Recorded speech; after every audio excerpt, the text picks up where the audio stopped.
Assalamualaikum warahmatullahi wabarakatuh.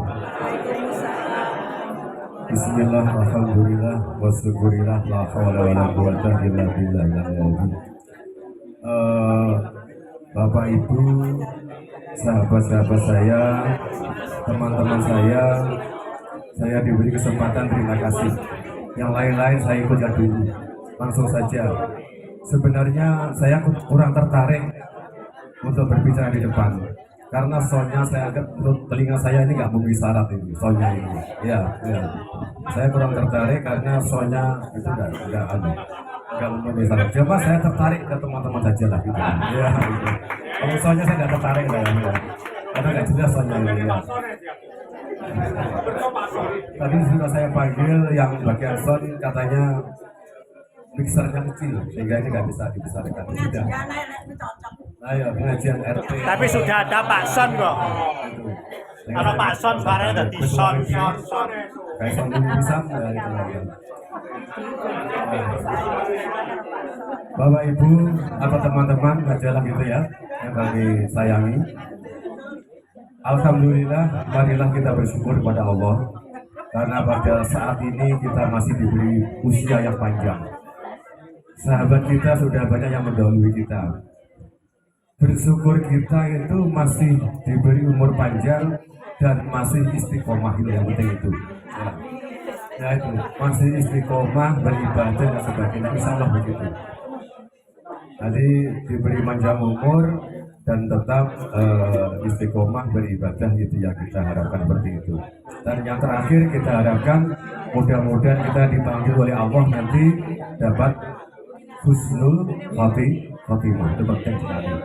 Bisa husnul khotimah di akhir masa nafas kita terakhir nanti. Bapak Ibu yang kami hormati, kalau berbicara di forum teman-teman itu bervariasi, tapi rata-rata teman-teman kita itu memiliki ritme kehidupan yang yang biasa-biasa saja, seperti Pak Zainal dari karir terendah sampai tertinggi, ya begitu. Tetapi saya memiliki cerita hidup yang memang bervariasi lah gitu, bervariasi. Ada harmoni kehidupan tersendiri lah gitu lah. Ada harmoni tersendiri.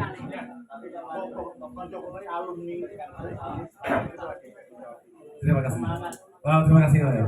Dan yang itu yang mestinya kita sampaikan yang hal-hal yang tidak pernah dialami oleh teman kita. Saya memiliki cerita kehidupan yang dari mulai terendah sampai menurut ya di tingkat kita ya tertinggi. Tapi juga ada cerita kehidupan saya yang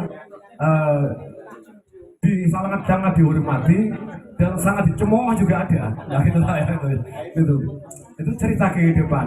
Tadi teman kita itu nggak ada yang seperti itu, alhamdulillah. Tapi saya memiliki cerita ketika Pak Samsul itu menyampaikan untuk kesan-kesan, ya saya mau lah.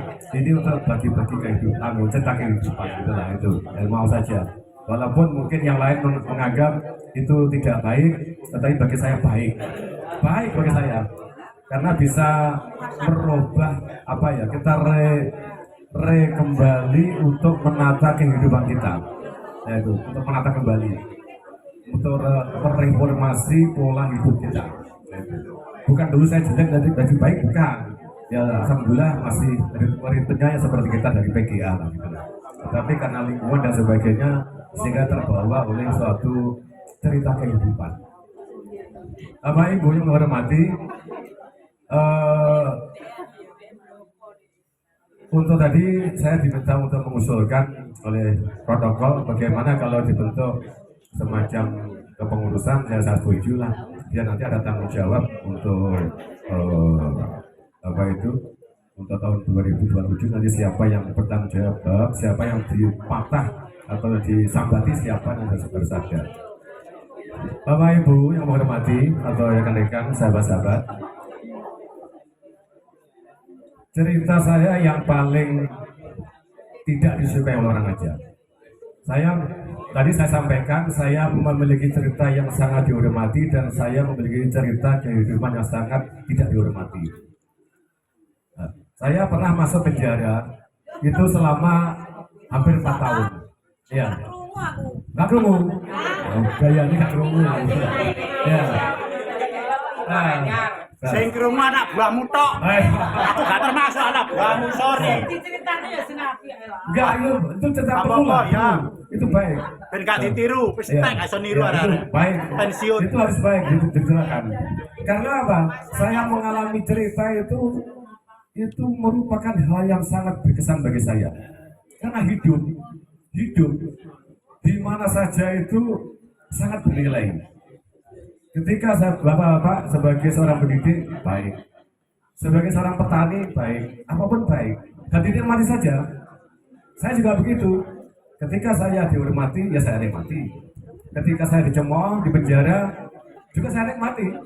Saya nikmati, gak pernah saya merasa itu sebuah siksaan mental, gak pernah merasakan itu. Semua saya nikmati, semua, sehingga saya hampir 4 tahun gak terasa suruh pulang saya itu. Jadi sudah 4 tahun, hampir selesai itu dipanggil saya suruh pulang. Sampai gak terasa. Karena saya nikmati betul hidup di Malaysia, saya nikmati. Sehingga ketika saya di dalam, di lapas, itu juga saya mendirikan semacam PKBM. Jadi karena banyaknya anak-anak kasus anak-anak muda itu narkoba misalnya terbanyak itu anak-anak SMA yang tidak putus sekolah atau mungkin belum selesai belajar, mereka kita tampung, kita adakan PKBM paket C misalnya, dari mulai paket A, B, C itu ratusan yang sudah kita angkat, itu sudah ratusan anak. Dan alhamdulillah juga sudah banyak yang dari non muslim itu menjadi muslim juga banyak. Jadi mereka itu non muslim sudah kita sehatkan juga banyak. Hanya kita bergaul, mereka itu yang non muslim kita tarik, kita dekati, kita anaknya menjadi muslim juga banyak sekali itu. Banyak. Walaupun nanti di luar, nanti kembali lagi itu urusan mereka lah. Paling enggak mereka sudah kita jembatani untuk bisa menjadi muslim. Kemudian karena mungkin Pak Urip nggak pernah di dalam, nggak tahu ya. Mungkin literan boga, tanyakan aja. Ya. Kemudian saya juga menghimpun karena banyak di sana itu para hafid Al-Quran atau kiai-kiai yang di dalam. Sehingga saya koordinir untuk mendirikan pondok pesantren. Alhamdulillah juga jalan. Karena ada hafid Al-Quran, kiai, alim di dalam juga ada. Gara-gara apa? Gara-gara santrinya. Sebagai santrinya. Kawin nikah siri sama santrinya itu masih di bawah umur. Sehingga ada yang lain melaporkan. Karena nikah di bawah umur, Pak Jenab berapa maksimal umurnya? Sekarang tuh bisa menikah 19 muda-muda. Ada yang menikah masih usia 14 tahun sama santrinya, itu juga masuk. Nah itu, dan masuknya nggak minimal 12 tahun gitu lah. Mereka orang-orang alim yang pandai-pandai kita himpun, kita dirikan pondok pesantren. Nah, alhamdulillah mungkin ada 20 kitab lebih kita sudah mengkhatamkan itu. Yang paling berkesan itu saya itu pengkaji sama orang-orang alim-alim itu kitab tafsir Jalalain. Kalau dulu kita ngaji kitab tafsir Jalalain paling ngaji manani Barsolai. Tapi ini enggak, per ayat kita kaji termasuk asbabun nuzulnya. Jadi per ayat kita kaji termasuk asbabun nuzulnya. Misalnya Fatihah ini dulu bagaimana ceritanya Fatihah itu bisa turun, kemudian sampai itu hampir selesai. Tapi sayang saya keburu pulang, sehingga saya nggak tahu terusnya. Hah? Kalau saya juga betul. Ya cuma itulah. Enak pokoknya enak. Bangun tidur, apa itu kasur sudah ada yang bersihkan, masak, sudah ada yang masakan. Habis dari kamar mandinya sudah ada yang ngelapi lantainya. Ya, ya. Bangun tidur, kasur sudah dibersihkan, selimut sudah dilipat bagus. Dari kamar mandi, kita keluar langsung bersih kamar mandinya gitu. Enak, enak. Cuma kita nggak bisa ketemu sama istri cuma aja. Nggak enaknya gitu ya. Ya, ya. Saya marah ya itu. Tapi setelah dinikmati di dalam, nggak berpikir tentang itu lagi. Ya, nikmat semuanya, nggak berbeda.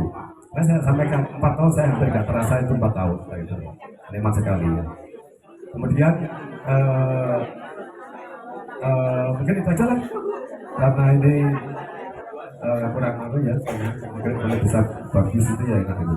Mungkin demikian itu yang saya sampaikan, dan nanti berharap kalau tahun depan bisa pertemuan lagi. Saya harapkan nanti ya haruslah, karena saya melihat kakak kita, adik-adik kita dari PGA itu hampir setiap tahun itu ada pertemuan seperti ini. Dan saya juga lihat dari MAN itu juga begitu. Makanya kalau usahakan kita tiap tahun bertemu lah.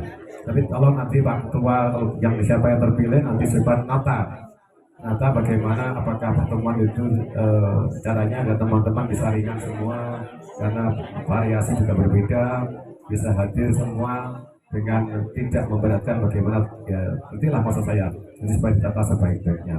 Demikian sekedar usul rembuk yang saya sampaikan, sedikit. Saya sebenarnya banyak pengalaman yang menarik untuk kita kaji, kita pelajari, sekarang hikmah itu banyak sekali, tapi kurang memungkinkan saya untuk berbicara di sini. Terima kasih. Kami akhiri, wallahu muwaffiq ila aqwamit thoriq. Assalamualaikum warahmatullahi wabarakatuh. Alhamdulillah, terima kasih Pak Haji Ibnu. Saya juga berkesan Pak Haji. Pak Haji Ibnu ya, gak diceritakan. Tak sambangi neng pondok, tak sambangi neng pondok karo Kang Din Obama. Oh, sing kaya Gatot Kaca iku ah. Karo Kaya kan Kudara ya. Padi Koirudin. Kowe tak dinginane tak ambek tajak ini bah aku neng Wali Songo biro. Ya, kan ya. Ya. Pintunya itu kalau nggak salah ada 4 atau 3. Saya bawa tas stok tasnya 3. Ya. Nggak apa-apa.